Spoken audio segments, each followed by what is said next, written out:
حضرت نوح علیہ السلام کی قوم پر اللہ تعالیٰ نے طوفان کا عذاب کیوں بھیجا؟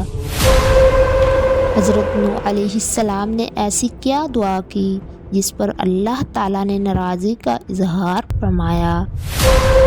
حضرت نوح علیہ السلام کی 1000 سال عمر کیوں دی گئی تھی؟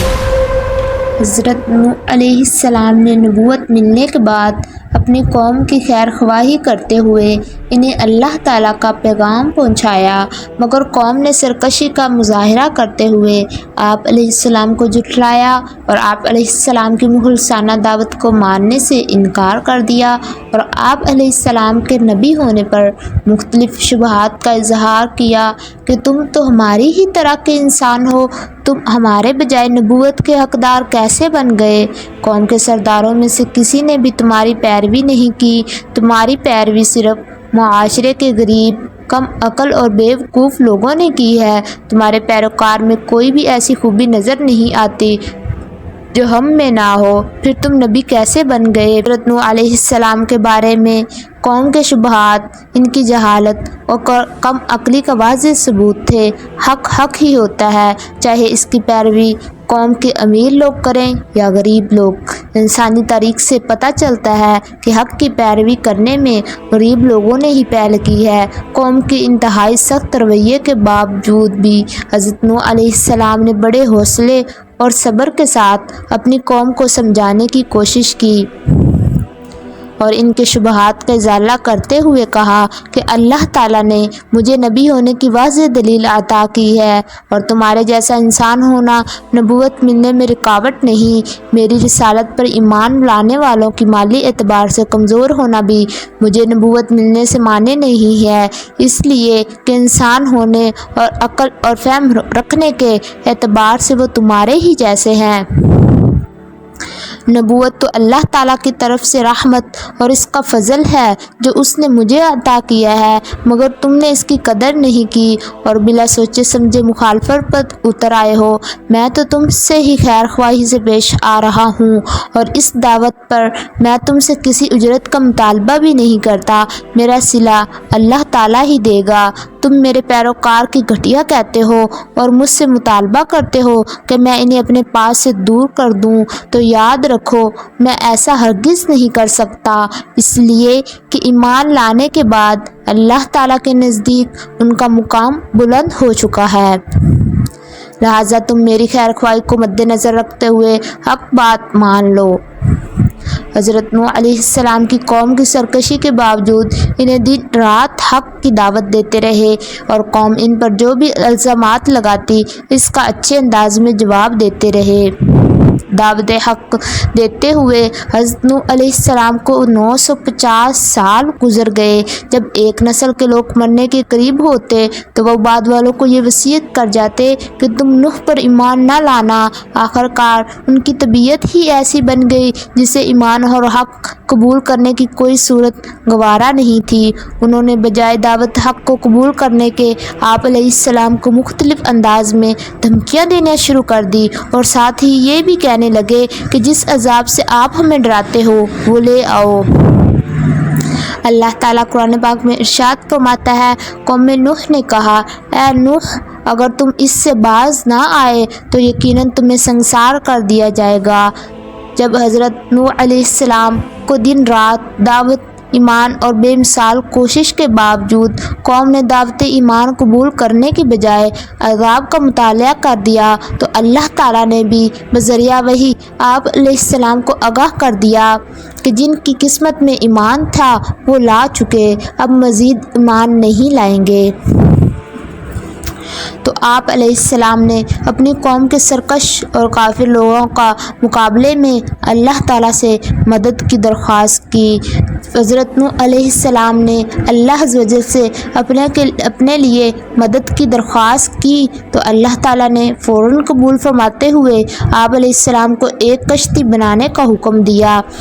حضرت نوح علیہ السلام اللہ تعالیٰ کے حکم کے مطابق ایک ایسے میدان میں کشتی تیار کرنے میں مصروف ہو گئے جس کے قرب و بجار میں دور دور تک کشتی چلانے کے لیے پانی موجود نہیں تھا۔ آپ علیہ السلام کی قوم کے کافر لوگ جب آپ کے پاس سے گزرتے تو آپ علیہ السلام کا مذاق اڑاتے اور کہتے کہ یہاں تو دور دور تک پانی موجود نہیں اور آپ پانی میں چلانے کے لیے کشتی بنا رہے ہیں۔ ان کے تصور میں یہ نہیں تھا کہ اللہ تعالیٰ انہیں پانی میں غرق کرنے والا ہے۔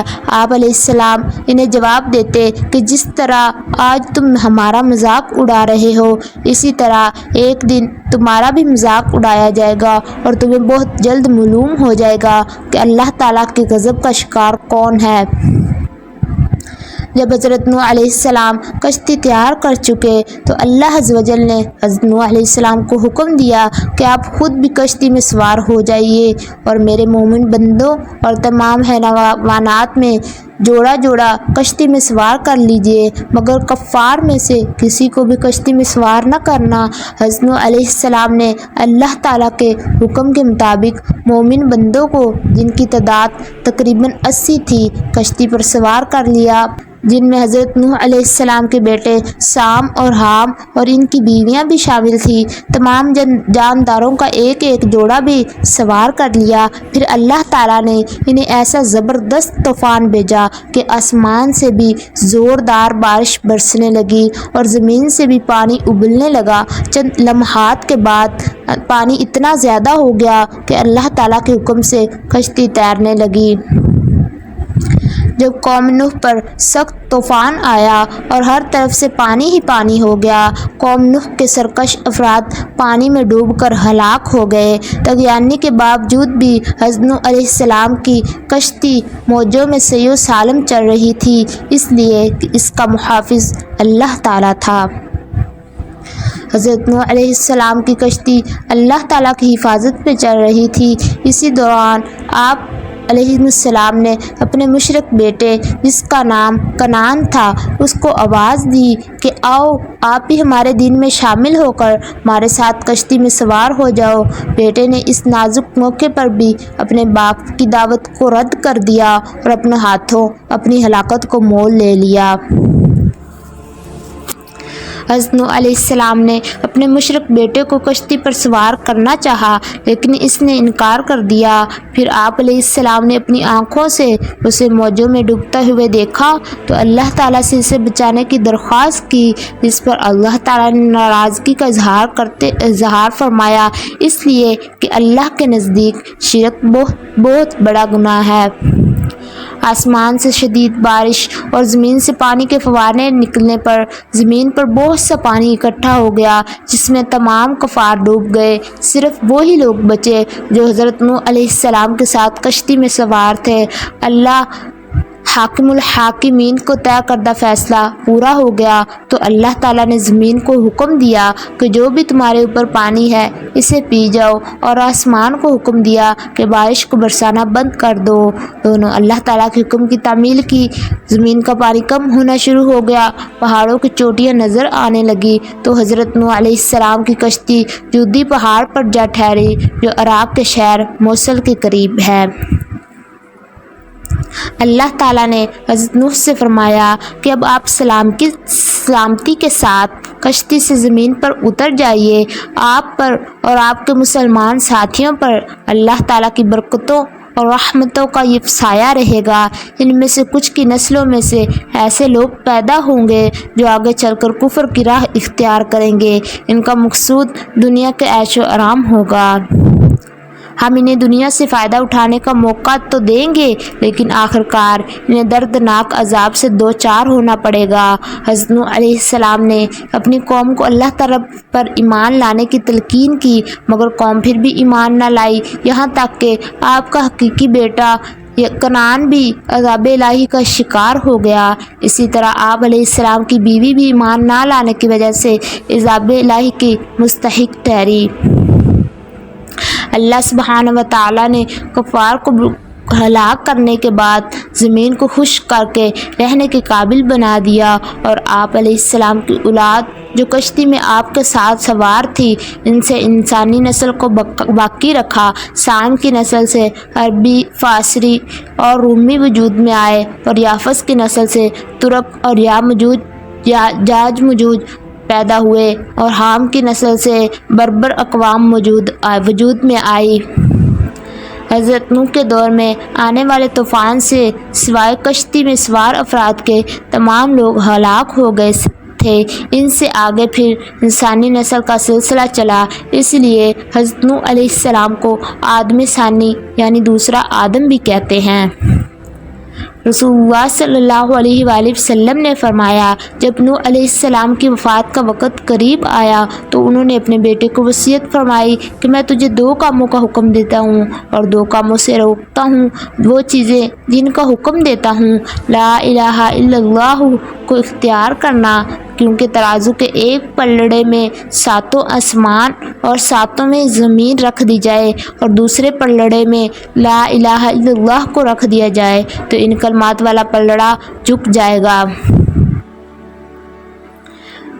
میں نے عرض کی، اے اللہ کے رسول، شرک سے تو ہم واقف ہیں، لیکن تکبر کا کیا مطلب ہے کہ اچھے جوتے پہننا، اچھا لباس پہننا، سواری کے لیے اچھا جانور رکھنا یا اس کے پاس کثرت سے دوستوں کا آنا جانا ہو تو یہ تکبر ہے؟ تو آپ صلی اللہ علیہ وآلہ وسلم نے فرمایا، نہیں۔ میں نے عرض کیا، پھر تکبر کیا ہوتا ہے؟ تو آپ صلی اللہ علیہ وآلہ وسلم نے فرمایا، حق کی حقیقت کا انکار کرنا اور لوگوں کو حقیر جاننا تکبر ہے۔